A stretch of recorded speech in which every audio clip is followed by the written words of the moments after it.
Now that you have seen the final look, let me show you exactly how I grade those shots using Dehancer in Davinci Resolve Studio. Let's dive in and build that cinematic film look step by step. First, create a new node and name it Dehancer to keep things organized. This is where we'll apply a film emulation. In the Dehancer panel, set the input to match your footage.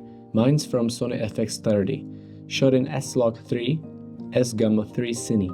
This ensures Dehancer interprets the colors correctly. I'm using Kodak Kodachrome 64, one of my favorite looks. I leave the exposure value at default. I skip film developer and compression and go straight to expand section. Here I raise the black point for more filmic look and the white point to make the highlights pop. I skip grain and color head since the footage already has some noise. Instead, I focus on halation and bloom, both set to simulate 35mm film. These add that subtle glow and softness that really sell the filmic look. Add a slight vignette to draw focus, but keep it subtle.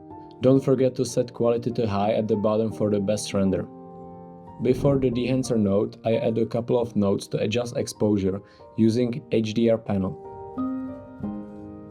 Here I fine-tune shadows, blacks and global exposure to get a clean base before applying the look. I use an inverted radial mask to darken the edges slightly. It helps center the viewer's attention and adds that extra cinematic polish.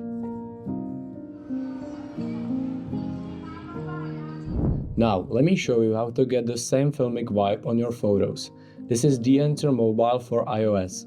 First, you pick the photo you want to edit, then scroll through and choose the film you like.